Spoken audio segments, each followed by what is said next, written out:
राजनीति के गलियारों में मिनिस्टर शेट्टी की तूती बोलती थी। पेड़ से लेकर सेंटर तक कोई रंगनाथ को देखते ही सहम जाता था। किसी के अंदर इतनी हिम्मत नहीं थी मिनिस्टर रंगनाथ शेट्टी का विरोध करने की सोच भी पाता। रंगनाथ के बारे में एक बात मशहूर थी कि जिस इलाके से भी वो इलेक्शन लड़ने के लिए खड़ा हो जाता, वहां से दूसरे सारे कैंडिडेट खुद ही अपना नाम वापस ले लेते थे। और जिसने भी ये कदम नहीं उठाया, इलेक्शन के बाद उसके कदमों का नामो निशान तक नहीं मिलता था। ऐसे खतरनाक इंसान को साहिल के घर पर कर ही तुषार के होश उड़ने लगे। भगवान, लग रहा है कि तूने मेरे आज के दिन को पूरी तरह से एडवेंचरस बनाने का इरादा कर ही लिया है। मेरी जान तो पहले से ही की हुई थी और अब दिन खत्म होते होते तूने करेले के ऊपर नीम के भी दर्शन करवा दिए। और एक बेहद सीधा साधा 9 से 5 की नौकरी करने वाला मिडिल क्लास आदमी, इसीलिए उसे साहिल की इस घुमावदार लाइफस्टाइल में खुद को फिट बिठाने में मुश्किल हो रही थी। लेकिन अभी वो इस बारे में कोई और सवाल सोच पाता कि उससे पहले ही उसके मोबाइल की घंटी बंद हो गई। और फिर जैसे ही उसने स्क्रीन पर साहिल का नाम फ्लैश होते देखा तो डर के मारे उसकी उंगलियां कांपने लगी। इससे पहले कि मोबाइल से छूटकर नीचे गिरता, उसने वो कॉल रिसीव कर ली। हेलो यार, 5 मिनट में मेरे सामने आओ। ये ऑर्डर देकर साहिल ने उसे कुछ भी बोलने का मौका ही फोन काट दिया, जबकि यहाँ तुषार अपने हाथ में पकड़े मोबाइल को देखकर भगवान का शुक्रिया अदा करने लगा था। थैंक गॉड कि मैं अभी तक यहां से गया ही नहीं था। 5 मिनट के अंदर मैं तो क्या, मेरे पुरखे भी इस टॉर्चर की दुकान तक नहीं पहुंच पाते। अभी उसके पास इससे ज्यादा भगवान से बात करने का भी टाइम नहीं था, क्योंकि साहिल कपाड़िया की घड़ी सेकंड से भी निचली यूनिट में चलती थी और अब से तुषार को भी उसी घड़ी के हिसाब से अपनी रफ्तार बनाकर रखनी थी। रंगनाथ शेट्टी अपने दल बल के साथ करीब करीब ही कपाड़िया मेंशन के अंदर जा चुका था और इसीलिए तुषार को उन लोगों के बीच में एंट्री लेने में और भी ज्यादा घबराहट महसूस हो रही थी। इसीलिए वो अपने आप से ही बात करते अंदर जा रहा था। सारी दुनिया जानती है कि इन नेताओं से ना तो दुश्मनी करनी चाहिए और ना ही दोस्ती। इस वक्त जिस तेवर के साथ ये रंगनाथ शेट्टी अंदर गया है, उसे देखकर तो साफ था कि आज इस साहिल कपाड़िया की खैर नहीं होगी। अंदर पहुंचकर जो नजारा उसकी आंखों के सामने आया, उसे देखकर उसकी आंखें हैरानी के मारे चौड़ी हो कि अपने तमाम आदमियों के सामने रंगनाथ शेट्टी जैसी नामी गिरामी हस्ती साहिल के पैरों पर गिरी हुई थी। तो रहम खाइए साहिल सर, ऐसा जुल्म मत कीजिए। मेरे लिए मेरे हाथ पैर की तरह है और आप उसे ही मांग रहे हैं। तुम्हारे शक्ति का वही तो मुझे चाहिए रंगनाथ, इसलिए मेरे ऊपर तुम्हारी इस इमोशनल नौटंकी का कोई असर नहीं पड़ेगा। वैसे लगता है, क्या मुझे शक्ति को वाकई में तुमसे मांगने की जरूरत थी? तुम्हारी आंखों के सामने से उठाकर ले जाऊंगा और तुम चू तक नहीं कर पाओगे। और ये बात तो अच्छी तरह से जानते हो। कुछ गलत कहा क्या मैंने? साहिल की सख्त आवाज, क्रूरता से भरी बातें और उसकी शातिर मुस्कुराहट देखकर रंगनाथ की आंखों में आंसू तक आ गए। लेकिन साहिल का तरह से सोफे पर पैर फैलाकर बैठा हुआ था, इंच भर भी इधर से उधर नहीं हुआ। बड़े से हॉल में रंगनाथ शेट्टी के कम से कम 50 लोगों की भीड़ जमा थी। ऐसा लग रहा कि सब ने अपनी सांसों की आवाज को भी रोकने के लिए बोल दिया था, क्योंकि अभी साहिल कपाड़िया बोल रहा था। तो तुम सालों से मेरे वफादार रहे हो, इसीलिए तुम्हें इन्फॉर्म करने कर दिया मैंने तुम्हारे ऊपर। साहिल सर, इस बार साहिल ने रंगनाथ की बात बीच में ही काटते हुए उसकी ठोड़ी को अपने जूते की नोक पर टिका दिया और फिर धीरे चेहरे को ऊपर उठाते हुए बेदर्द आवाज में कहा कि बीच में मुझे ज्यादा बातें करना और सुनना दोनों ही पसंद नहीं है रंगनाथ। इसलिए अब तुम गौर से मेरी बात सुनो और वो करो जो मैं करने के लिए कह रहा हूं। जाओ और एक वफादार कुत्ते की तरह शक्ति को चुपचाप मेरे आदमियों के आगे डाल दो। साहिल अपने चेहरे को रंगनाथ शेट्टी के इतना करीब लेकर आ गया था कि मारे उसके पूरे शरीर से पसीना टपकना शुरू हो गया कि अपने ही आदमियों के सामने जिस तरह से उसकी बेइज्जती हो रही थी, उसके बाद उसके लिए अपनी नजरें उठाना हो गया था। पर फिर भी किसी तरह से उसने हकलाते हुए साहिल की बात मानने के लिए हाँ कर दी। जी जी कहकर साहिल ने गालों पर वार्निंग वाली हल्की थपकी दी, फिर वहां से उठकर जाने लगा। रंगनाथ शेट्टी अभी भी सर झुकाकर खड़ा हुआ था कि साहिल कपाड़िया की आंखों में आंखें डालकर बात करने की इजाजत किसी को भी नहीं होती थी। तभी चलते चलते साहिल के कदम एकाएक ही रुक गए और पीछे पलटकर उसने भरपूर घमंड के साथ रंगनाथ से कहा, खड़े मेरे उस कुत्ते को रंगनाथ, स्पीड नाम है उसका। वफादारी के लिए उसमें तूफान से भी तेज स्पीड आ जाती है, पर फिर भी उसे इस घर के अंदर आने की इजाजत नहीं है। ये तुम्हें तो इस बात से ही खुश होना चाहिए कि तुम इस वक्त यहां की जमीन पर खड़े हुए हो। उससे ज्यादा मुझसे कोई उम्मीद नहीं करना, और मैं भी टाइम टू टाइम तुमसे खुश होकर तुम्हारे आगे हड्डियां फेंक।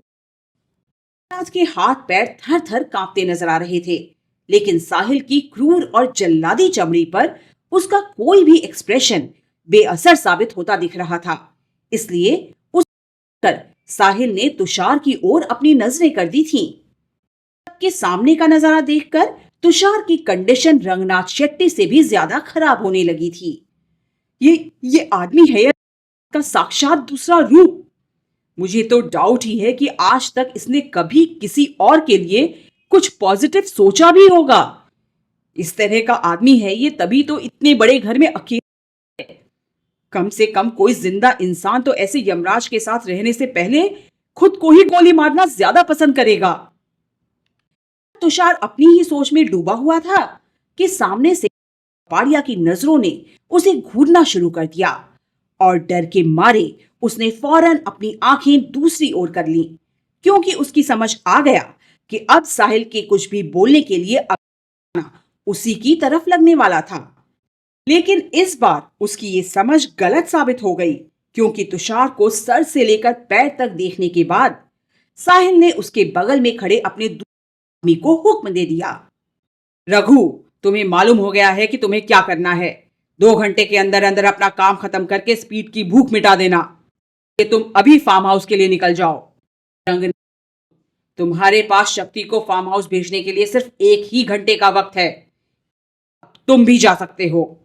बाद साहिल वहां से चला गया, जबकि रंगनाथ शेट्टी निराश होकर अपने आदमियों के एक तरफ खड़ा हुआ था, क्योंकि अब उसे अपने सबसे खास आदमी यानी कि शक्ति को खुद अपने ही हाथों से शेर की गुफा में भेजना था। दूसरी ओर तुषार के तो जैसे काम करना ही बंद कर दिया था, इसीलिए बिना कुछ भी सोचे वो लगातार अपने मन से बात करता चला जा रहा था। हो क्या रहा है? रंगनाथ शेट्टी साहिल कपाड़िया के आगे ऐसे खड़ा हुआ था जैसे वो उसका खरीदा हुआ कोई गुलाम हो। और ये शक्ति कौन है? कैसा फार्म हाउस? वो अब उस शक्ति के साथ क्या करने वाला है? और इन सबसे स्पीड की भूख का क्या लेना देना? अब वाकई में कंफ्यूज होने लगा। साहिल वहां से जा चुका था। रघु ने पलटकर तुषार की ओर देखा तक नहीं, और रंगनाथ शेट्टी और उसकी टीम में से किसी से कोई सवाल करने का, एक तरफ कुआं और एक तरफ खाई वाली सिचुएशन में फंसने जैसा ही था। इसीलिए अब तुषार खुद ही अपने दिमाग पर जोर देने लगा। तभी उसे रंगनाथ शेट्टी और बीच की बातचीत याद आ गई। तो रहम खाइए साहिल सर, ऐसा जुल्म मत कीजिए। शक्ति मेरे लिए मेरे हाथ पैर की तरह है और आप उसे ही मांग रहे हैं। तुम्हारे शक्ति का वही तो मुझे चाहिए। बस अब तो घबराहट के मारे उसका खून जमना शुरू हो गया और कांपते हुए वो अपने आप से सवाल करने लगा, हाथ और पैर? तो क्या साहिल कपूर उस शक्ति के हाथ और पैर चाहिए? ये आदमी इतना बड़ा हैवान कैसे हो सकता है? हाथ पैर लाने के लिए तो उसे पहले मारना पड़ेगा। नहीं, मारने के लिए नहीं कहा था। यानी कि ये रघु जिंदा इंसान के हाथ पैर काटने वाला है और फिर उसे लाकर इस कुत्ते के आगे परोस दिया जाएगा। उसने अब अपना ही थूक निगलना शुरू कर दिया, घबराहट की वजह से उसे चक्कर भी आने लगे। ये सब तो कुछ ज्यादा ही खतरनाक है, लेकिन अब कुछ नहीं हो सकता। मैं वापस नहीं लौट, क्योंकि अगर मैंने इस साहिल कपाड़िया को छोड़ने की बात सोची भी तो मुझे इसके गुस्से से कोई भी नहीं बचा पाएगा। अभी तुषार के पास साहिल का कॉल आया। जी सर, जी। सुबह 7 बजे मुझे अवनी देसाई ऑफिस में चाहिए तुषार।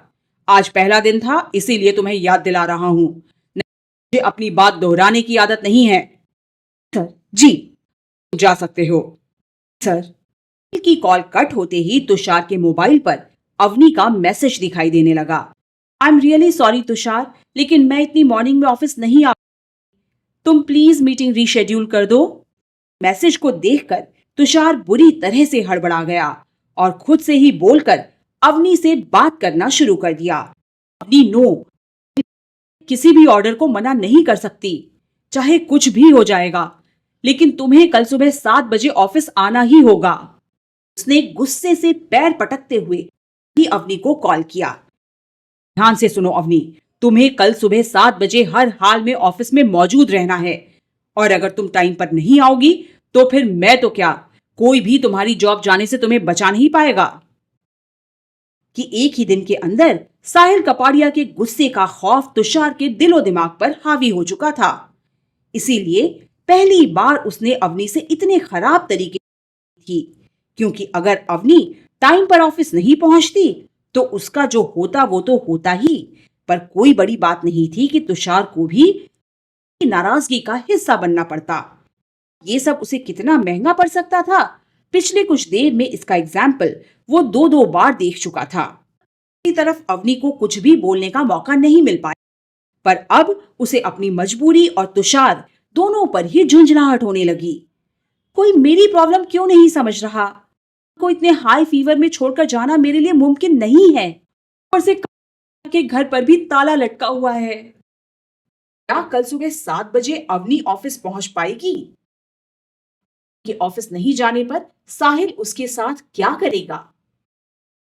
सारे सवालों के जवाब जानने के लिए आप सुनते रहिए ये नया फिल्मी ड्रामा जल्लाद, सिर्फ और सिर्फ यूट्यूब चैनल एंटो FM पर।